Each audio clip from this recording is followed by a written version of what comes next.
Good evening, everyone. Magadi Mosaic Janilonke.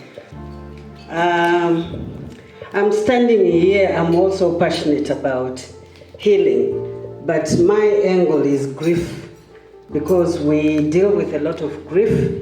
So what I've done is I've just written a little summary which I want to read through so that I won't take your time. It's called Grief and the Mosaic of Loss, Navigating the Complex Absences. Grief is a landscape shaped by the absences we carry. Its terrain is as unique as the relationships we have lost and the stories we tell ourselves about what could have been. Today, I want to reflect on the nuances of grief, especially when we lose siblings or relatives, when the hope of motherhood slips away, and when marriages, so often idealized, confront us with imperfections and unmet expectations. The death of a sibling or a relative for many means not only losing a companion, but sometimes the very last thread tying us to a shared childhood. Without children, the echoes of those memories can feel even fainter, compounding a sense of isolation. Elizabeth Kübler-Ross, people might know about her, she deals with grief. She spoke about stages of grief, reminding us that denial, anger, bargaining, depression, and acceptance do not always unfold in order. They ebb and flow, especially with layered loss. For those who grieve the loss of motherhood, I'm one of those, or fatherhood, either through infertility, miscarriage, or any other circumstances of life, there's often a silent, unacknowledged sorrow. The yearning of a mother-daughter or father-son relationship, whether as a daughter or as a mother who never had a child, can be an ache that lingers in quiet moments.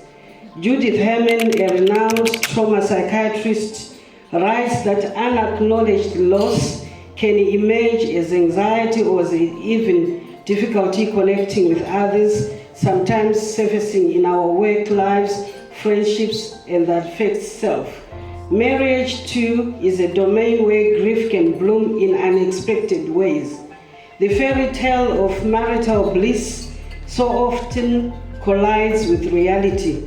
The imperfect partner, the arguments never resolved, the dreams left on the shelf, the feeling that marriage itself is a constraint rather than a liberation can bring guilt and confusion, yet to own that feeling is, as Carl Jung might say, to confront the shadow inside us, the part that yearns for freedom. Financial insecurity in a marriage adds another complexity. I'm sure we are seeing a lot of those happening in the diaspora marriages at the moment. When resources are uncertain, the stress can erode trust and safety, turning partners into adversaries rather than allies. Psychologist Pauline Boss coined the term ambiguous loss to describe the grief we feel in situations without a resolution, a concept that resonates deeply with those experiencing grief. So when we talk about grief, we talk about things like when a husband dies. I lost my husband in December 2023, and we have no children. So when a husband dies and there are no children to carry his memory, and memories shared a special bond with your past, the grief can be doubly profound. There is no living legacy, no reminder in a child's face, no partner to share stories with. All of these losses or roles of expectation shape how we show up in the world. They can make the workplace a minefield of triggers where a colleague's joke or a forgotten anniversary can open old wounds. Past trauma, as Bessel Kolk notes, in the body keeps the score, lives on in our reactions, in our bodies, and in our relationship. Counselling, as my sister has said, can offer a container for these complex feelings. The counseling room is a place where legitimacy of grief is reaffirmed, and we can slowly stitch together a new story of meaning and resilience. In the end, grief is a testament to love, to hope, and to the courage it takes to keep living.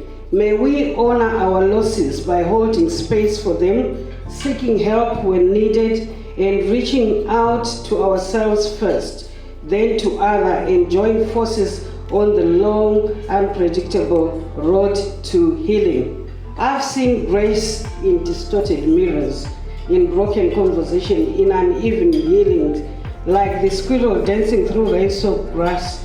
Believe, not wait for the perfect condition. It bounces, it moves, it trusts.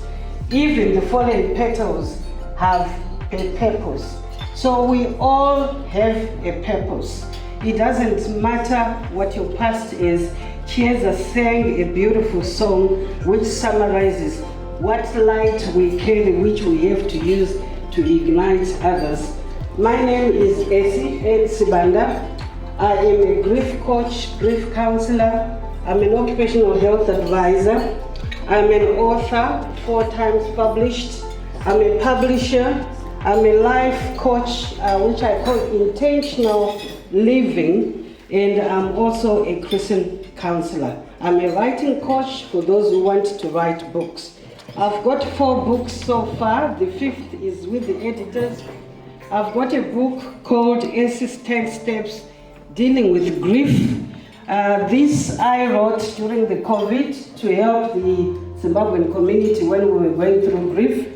My latest, After the Wedding Dust Settles, is all to do with the grief in marriages and unmet expectations, things we expect marriage to be, which turns out not to be.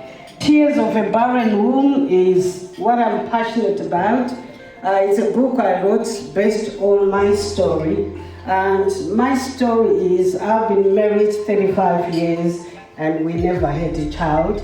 And you know, the power of the words we speak to ourselves, the power of thoughts we also entertain is what will actually give us an outcome. So that's what I talk about in the Tears of a Barren Womb. Thank you for having me. Ziko Mokwambiri, Tatenda, Maita Basa. Siyabonga kakhulu. Thank you so much for impacting